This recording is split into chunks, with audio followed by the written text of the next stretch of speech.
getting all the grossness, so I was like, wait a minute, I have to do that. Right. Okay.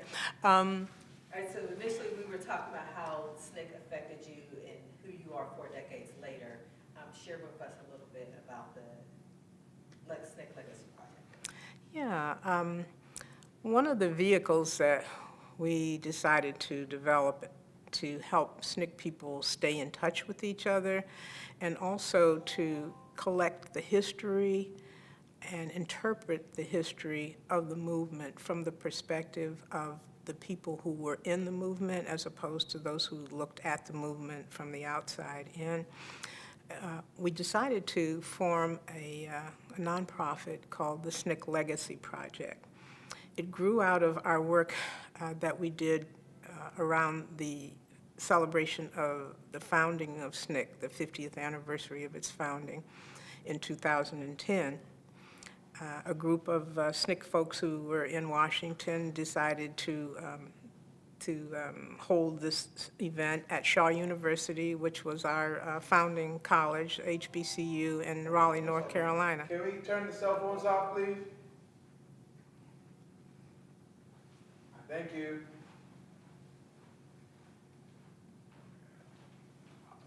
Okay. We'll pick back up with the founding fathers decided. Okay. So in 2010, we held our 50th anniversary reunion of the founding of SNCC at Shaw University in Raleigh, North Carolina, which was the HBCU where SNCC organizers first decided to. We held our. Let me do this again. We held our reunion, our 50th anniversary reunion at Shaw University in Raleigh, North Carolina. How do I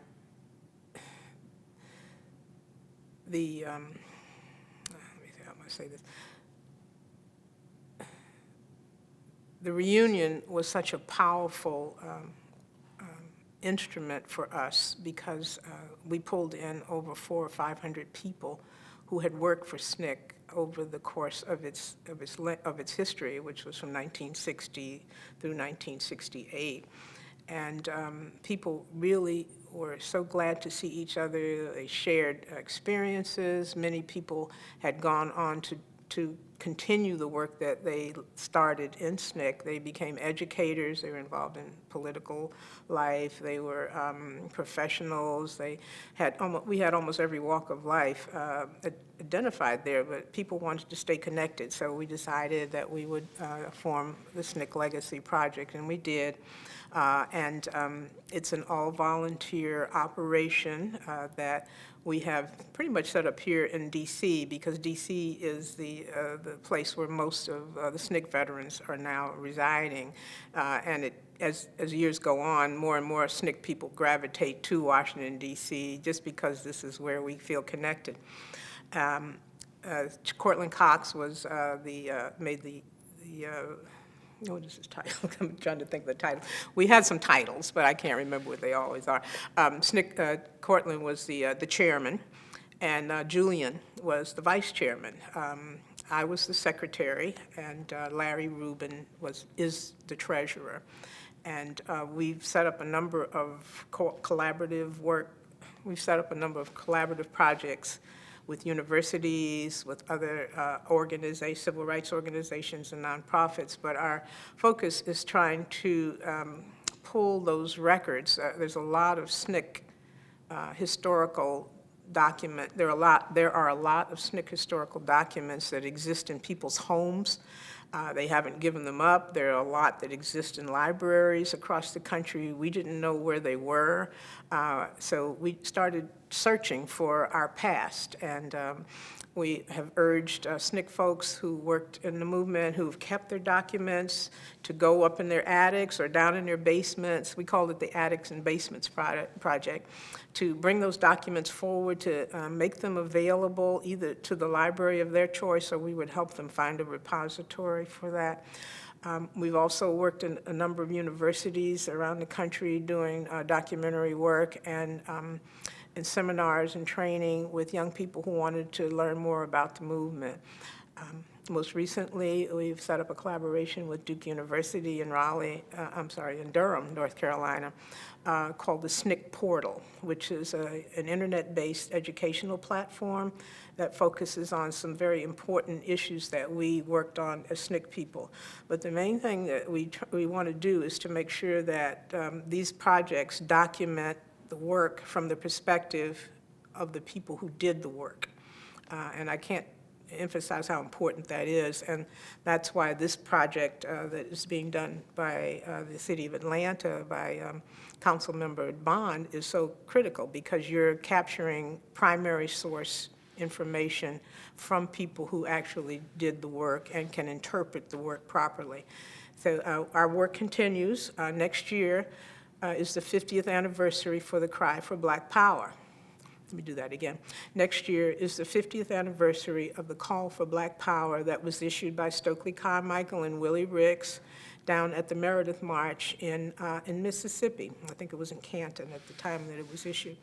And we're looking to try to organize a national and international effort to have Black Power advocates document the work that was done under the Black Power movement. We're not looking to the media to try to tell us what the Black Power movement is or what the Black Power movement meant to scholars who are looking from the outside in, because it almost becomes, the blind men with looking at the elephant in terms of understanding of what the impact was for Black Power.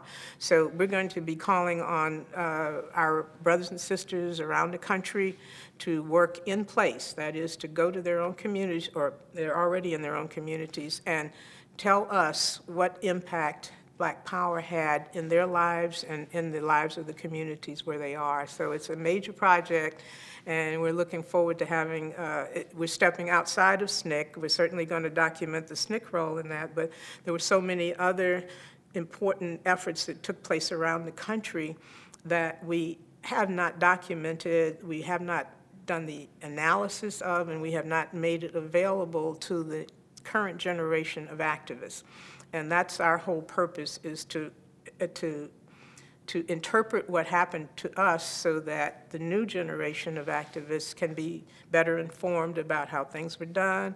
Maybe they can get some lessons learned, and they can avoid some pitfalls that we certainly fell into. So we're looking forward to having the SNCC Legacy Project's Black Power, I think we're going to call it the Black Power Chronicles, take place beginning in 2016. So we're active.